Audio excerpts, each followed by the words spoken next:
Hello friends, நான் சதீஷ். போன வீடியோவில் நம்ம ஜாவாஸ்கிரிப்டோட இன்ட்ரடக்ஷன் பார்த்தோம். ஜாவாஸ்கிரிப்டை பற்றி கொஞ்சம் பேசிக்ஸ், அது ஸ்கிரிப்டிங் லாங்குவேஜ், அந்த மாதிரி விஷயம்லாம் பார்த்தோம். இந்த வீடியோவில் ஜாவாஸ்கிரிப்டோட ஹிஸ்ட்ரி பார்க்க போகிறோம். சரிங்களா? ஸோ நம்ம முக்கியமாக ஒரு விஷயம் சொல்லியிருந்தோம், ப்ரௌசரில் தான் ஜாவாஸ்கிரிப்ட் ரன் ஆகும். சரிங்களா? அதனால அது கிளையன்ட் சைடு ஸ்கிரிப்டிங் லாங்குவேஜ் அப்படின்னு சொன்னோம். சரிங்களா? ஸோ இந்த ஒரு விஷயத்தினால சில ப்ராப்ளம்ஸ்லாம் இருக்குது. சரிங்களா? அது என்ன ப்ராப்ளம் அப்படின்னா, different type of browsers different டைப்பாக ரன் பண்ணும் ஜாவாஸ்கிரிப்டை. சரிங்களா? அது ஒரு பெரிய ப்ராப்ளம். சரிங்களா? முன்னாடி அது ரொம்ப பெரிய ப்ராப்ளமாக இருந்துச்சு. இப்போ அது ஓரளவுக்கு ரொம்ப கம்மியாயிடுச்சு. சரிங்களா? ஸோ இதை பற்றி உங்களுக்கு தெரிஞ்சுக்கணுன்னா நீங்கள் ஜாவாஸ்கிரிப்டோட ஹிஸ்ட்ரி கொஞ்சம் தெரிஞ்சுக்கணும். சரிங்களா? ஸோ 1995 ஜாவாஸ்கிரிப்டோட கிரியேட்டர் ஃபஸ்ட்டு ஜாவாஸ்கிரிப்டை க்ரியேட் பண்ணார். சரிங்களா? பிரெண்டன் எச் அப்படின்றவர் அப்போ நெட்ஸ்கேப்பில் வேலை செஞ்சுட்டு இருந்தார். ஸோ அவர் தான் ஜாவாஸ்கிரிப்டோட ஃபர்ஸ்ட் வெர்ஷனை எழுதினார். சரிங்களா? 1995 இது நடந்துச்சு. அதுக்கப்புறம் 1996 ஜாவாஸ்கிரிப்ட் நெட்ஸ்கேப் 2ல் ஸ்டாண்டர்டைஸ் பண்ணாங்க. சரிங்களா? ஸோ முக்கியமாக நோட் பண்ண வேண்டிய விஷயம், ஃபஸ்ட்டு 1995 அவர் எழுதும்போது அது பேர் லைவ் ஸ்கிரிப்ட். ஓகேங்களா? ஃபஸ்ட் வெர்ஷன் ஆஃப் ஜாவாஸ்கிரிப்டோட பேர் லைவ் ஸ்கிரிப்ட். அதுக்கப்புறம் 1996 என்ன பண்ணாங்கன்னா, நெட்ஸ்கேப் 2 ப்ரௌசரில் இதை இம்ப்ளிமெண்ட் பண்ணாங்க. சரியா? அதை இம்ப்ளிமெண்ட் பண்ணும்போது என்ன பண்ணிட்டாங்க அப்படின்னா, நெட்ஸ்கேப்ன்றது ஒரு கம்பெனி. ஆக்சுவலாக நெட்ஸ்கேப்புக்கும் சன்னுன்ற இன்னொரு கம்பெனி இருக்குது, சன் மைக்ரோ சிஸ்டம்ஸ் சொல்லுவாங்க. ரெண்டுக்கும் ஒரு கொலாபரேஷன் இருந்துச்சு. அதனால என்ன பண்ணிட்டாங்க, சன்னோட ப்ராப்பர்ட்டி ஜாவா. ஸோ நெட்ஸ்கேப் அப்போ ஜாவா பயங்கர ஃபேமஸ். 90ஸ்லாம் ஜாவா இதை பண்ணும் அதை பண்ணணும்னு பயங்கரமாக விடுவாங்க. சரி, அதனால் என்ன பண்ணிட்டாங்க, ஓகே ஜாவா இவ்வளோ ஃபேமஸாக இருக்குல்ல, அதனால நம்ம என்ன பண்ணிடலாம், லைவ் ஸ்கிரிப்டை ஜாவா ஸ்கிரிப்ட் அப்படின்னு வச்சிடலாம். அப்படி வச்சிட்டோன்னா நம்ம ரொம்ப ஃபேமஸ் ஆகிடலாம், ஜாவா ஸ்கிரிப்ட் சீக்கிரம் ஃபேமஸ் ஆயிரும் அப்படின்ட்டு அவங்க ஒரு முடிவு பண்ணி நெட்ஸ்கேப் 2ல் ஜாவா ஸ்கிரிப்ட் அப்படின்னு வச்சுட்டாங்க பேர். இது ரொம்ப கேவலமான டிசிஷன். சரிங்களா? ஏன்னா ஜாவாக்கும் ஜாவா ஸ்கிரிப்டுக்கும் இந்த ஃபஸ்ட்டு ஜாவான்ற பார்ட்டை தவிர வேறு எந்த ஒற்றுமையும் இல்லை. சரிங்களா? மைசூருக்கும் மைசூர் பாக்குக்கும் என்ன சம்மந்தம்? அதே மாதிரி தான் ஜாவாவும் ஜாவா ஸ்கிரிப்டும். சரியா? ஸோ பார்க்க என்ன ஸ்பெல்லிங் ஏதோ ஒன்று. ஸோ நீங்கள் ஜாவா தெரிஞ்சால் உங்களுக்கு ஜாவா ஸ்கிரிப்ட் தெரியும்னு அர்த்தம் இல்லை, ஜாவா ஸ்கிரிப்ட் தெரிஞ்சால் ஜாவா தெரியணும்னு அர்த்தம் இல்லை. ரெண்டுக்கும் இருக்க ஒரே ஒரு சிமிலாரிட்டி என்னென்னா, syntax C based syntax. So C language தெரிஞ்சிருந்தால் உங்களுக்கு ஜாவா ஸ்கிரிப்டோட சின்டாக்ஸும் சரி, ஜாவாவோட சின்டாக்ஸும் கொஞ்சம் ஃபெமிலியராக இருக்கும்.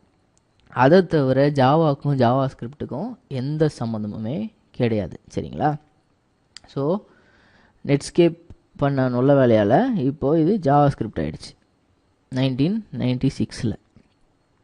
இப்போது இந்த சப்ஸ்கியூண்ட் டைமில் என்ன நடந்துச்சுன்னா, மைக்ரோசாஃப்ட் 1997 யார் பேச்சையும் கேட்க மாட்டாங்க, பயங்கரமான ஆளுங்க.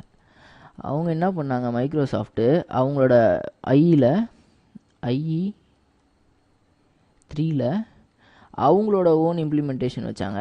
அதுக்கு பேர் ஜே ஸ்கிரிப்ட் அப்படின்னு வச்சாங்க. J script.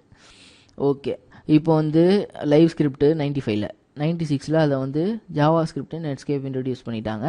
அதுக்கு ஜாவா ஸ்கிரிப்டுக்கும் ஜாவாக்கும் எந்த சம்மந்தமுமே இல்லை. அதுக்குள்ளே என்ன பண்ணிட்டாங்க, மைக்ரோசாஃப்ட் 1997 IE 3ல் ஜே ஸ்கிரிப்ட் அப்படின்னு போட்டாங்க. ஓகே, சரி, நெட்ஸ்கேப் என்ன பண்ணிட்டாங்க, சரி நம்ம ஆணியை பிடுங்க வேண்டாம் அப்படின்னு சொல்லிட்டு 1997 அவங்க எக்மா ஸ்கிரிப்ட் அப்படின்னு ஒரு ஸ்டாண்டர்ட்ஸ் பாடி இருக்கும். சரிங்களா? எக்மா ஸ்கிரிப்ட், எக்மா ஸ்கிரிப்டுன்றது அந்த ஸ்டாண்டர்ட்ஸ் பாடி பேரான்னு தெரில. எக்மா இன்டர்நேஷ்னல் இது பேர். அவங்க ஒரு ஸ்டாண்டர்ட்ஸ் பாடி. சரிங்களா? ஸ்டாண்டர்ட்ஸ் பாடினா அவங்க வேலை என்ன அப்படின்னா, இப்போ ஒரு டெக்னாலஜி வச்சுருக்கீங்கன்னா அந்த டெக்னாலஜி இதுதான் அதோட கைட்லைன்ஸு. ஸோ அந்த டெக்னாலஜினா இந்த மாதிரி தான் இருக்கணும் அப்படின்னு சொல்லி ஒரு ஸ்டாண்டர்ட் வச்சுருவாங்க. ஸோ அந்த டெக்னாலஜி யாரெல்லாம் இம்ப்ளிமெண்ட் பண்ணுறாங்களோ அந்த ஸ்டாண்டர்ட் பேஸ் பண்ணி தான் அவங்க இம்ப்ளிமெண்ட் பண்ணணும். சரிங்களா?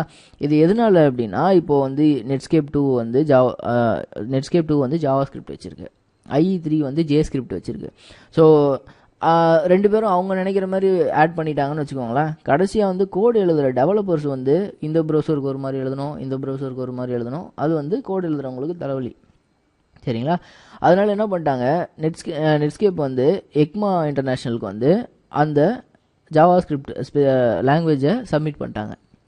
ஸோ அப்போ அவங்க என்ன பண்ணிட்டாங்கன்னா, எக்மா ஸ்கிரிப்ட் வந்து ஓகே நம்ம வந்து இதை வந்து ஸ்டாண்டர்ட் பண்ணிடலாம், இதை வந்து இப்படி தான் யூஸ் பண்ணோம் அப்படின்னு சொல்லி ஒரு ஸ்டாண்டர்ட் இது பண்ணிடலாம் அப்படின்னு சொல்லி அவங்க வந்து இந்த லாங்குவேஜுக்கு ஒரு ஸ்டாண்டர்ட் இஷ்யூ பண்ணுவாங்க. அதுதான் அந்த ஸ்டாண்டர்ட்ஸ் பாடியோட வேலை. ஸோ அவங்க எக்மா ஸ்கிரிப்ட் அப்படின்னு அதை வெளியில் விட்டாங்க. சரிங்களா? ஸோ இப்போயும் வந்து நம்ம டெக்னிக்கலாக வந்து ஜாவா ஸ்கிரிப்ட் யூஸ் பண்ணுறோன்னா அது வந்து எக்மா ஸ்கிரிப்ட் தான். சரிங்களா? ஜாவா ஸ்கிரிப்ட் எப்படி இருக்கணும் அப்படின்றதெல்லாம் முடிவு பண்ணுறது வந்து இந்த எக்மான்ற ஸ்டாண்டர்ட்ஸ் ஆர்கனைசேஷன். இது வந்து ECMA script 1 first version.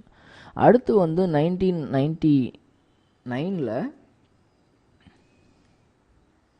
ECMA script 3 வந்துச்சு. சரிங்களா? சில அடிஷன்ஸ்லாம் ஆட் பண்ணி அதை வந்து எக்மா ஸ்கிரிப்ட் 3 கொண்டு வந்தாங்க. 1999 எக்மா ஸ்கிரிப்ட் 3 EC3ன்னு போட்டுக்கலாம். சரிங்களா? ஸோ கிட்டத்தட்ட வந்து எல்லா இப்போ மோஸ்ட்லி வந்து ரீசெண்டாக ஒரு 2-3 வருஷம் முன்னாடி வரைக்கும் யூஸ் பண்ண எல்லா ஜாவா ஸ்கிரிப்ட்டுமே, அதாவது நான் இது 2012 ஸ்டார்டிங்கில் ரெக்கார்ட் பண்ணுறேன். ஸோ ஒரு 2008-9 வரைக்கும் யூஸ் பண்ணது எல்லாமே வந்து எக்மா ஸ்கிரிப்ட் 3 ஸ்பெசிஃபிகேஷன் தான். சரிங்களா? அடுத்து 2007 to 8 அந்த டைமில் வந்து எக்மா ஸ்கிரிப்ட் 5 ரிலீஸ் பண்ணாங்க, EC5. சரிங்களா? இது பழைய ப்ரௌசர்லலாம் இதுலேயும் நிறைய இதில் சப்போர்ட் பண்ணல. இப்போ ரீசெண்டாக வந்து க்ரோம் 16க்கு மேலே, ஃபயர்ஃபாக்ஸ் 9க்கு மேலே, 8க்கு மேலேன்னு வச்சுக்கோங்களேன். ஸோ இப்போ இருக்க ரீசெண்ட் வெர்ஷன்ஸ்லலாம் எக்மா ஸ்கிரிப்ட் 5 வந்து சப்போர்ட் பண்ணுது. ஆனால் பழைய ப்ரௌசர்ஸ், அதாவது IE8, IE7 இந்த மாதிரி ப்ரௌசர்ஸ்லலாம் இந்த ஸ்பெசிஃபிகேஷன் சப்போர்ட் பண்ணல. சரிங்களா? ஸோ இந்த ஸ்பெசிஃபிகேஷன் வந்து நீங்கள் எக்மா ஸ்கிரிப்ட் 5 பற்றி யூஸ் பண்ணோம் அப்படின்னா அதுக்கு வந்து கொஞ்சம் டைம் ஆகும். சரிங்களா? எக்மா ஸ்கிரிப்ட் 5 வந்து 2009 ரிலீஸ் பண்ணாங்க. அது இப்போ தான் மெதுவாக இம்ப்ளிமெண்ட் ஆகிட்டுருக்கு. இப்போ புது ப்ரௌசர்ஸில் சப்போர்ட் பண்ணாலுமே பழைய ப்ரௌசர்ஸ்லாம் வந்து அதை சப்போர்ட் பண்ணலன்னா அந்த ப்ரௌசரில் வந்து நீங்கள் எழுதுகிற கோடு வந்து சரியாக ரன் ஆகாது. ஸோ அப்படி இருக்கும்போது அந்த ப்ரௌசர் எல்லாமே எல்லோரும் யூஸ் பண்ணுறதை விட்டாங்கன்னா தான் நீங்கள் ஃபுல் அண்ட் ஃபுல் வந்து எக்மா ஸ்கிரிப்ட் 5 யூஸ் பண்ணி ஜாவா ஸ்கிரிப்ட் எழுத முடியும். சரிங்களா? ஸோ இவ்வளோ பெரிய கதை எதுக்கு சொன்னேன் அப்படின்னா, நீங்கள் எழுதுகிற ஜாவா ஸ்கிரிப்ட் வந்து சில ப்ரௌசரில் ஒர்க் ஆகும், சில ப்ரௌசரில் ஒர்க் ஆகாது. சரிங்களா? அந்த மெயின் டிஃப்ரென்ஸை நீங்கள் தெரிஞ்சுக்கணும். அதுவும் இல்லாமல் இந்த ஜாவாவுக்கும் ஜாவா ஸ்கிரிப்டுக்கும் எந்த சம்மந்தமும் இல்லை. அந்த மாதிரி விஷயங்கள்லாம் தெரிஞ்சுக்கிறதுக்காக இந்த முக்கியமான ஒரு history introduction video Java script பற்றி நம்ம பார்த்தோம். சரிங்களா? ஸோ இப்போ நடுவில் எக்மா ஸ்கிரிப்ட் 4 என்னாச்சு அப்படின்னா, அது எக்மா ஸ்கிரிப்ட் 4 வந்து அது நிறையா அவங்க டிசைன் பண்ணுறவங்களாலே வந்து நிறைய ப்ராப்ளம் வந்துட்டு எக்மா ஸ்கிரிப்ட் 4 வேண்டாம், நம்ம டைரெக்டாக எக்மா ஸ்கிரிப்ட் 5 போயிடலாம், ஏன்னா ரொம்ப டைம் ஆகிடுச்சு, 10 வருஷம் கழிச்சு 4 விட்டால் ஒரு மாதிரி இருக்கும் இல்லையா? அதனால் வந்து எக்மா ஸ்கிரிப்ட் 5க்கு போயிட்டாங்க. ஸோ நடுவில் எக்மா ஸ்கிரிப்ட் 4 அப்படின்ற ரிலீஸே வரலை. அது நீங்கள் தெரிஞ்சுக்க வேண்டிய ஒரு விஷயம். இன்னும் ஒரு சின்ன விஷயம், எக்மா ஸ்கிரிப்ட் 5 வந்து பேக்வேர்ட் கம்பேட்டபிளாக இருக்கிற மாதிரி பார்த்து டிசைன் பண்ணியிருக்காங்க. சரிங்களா?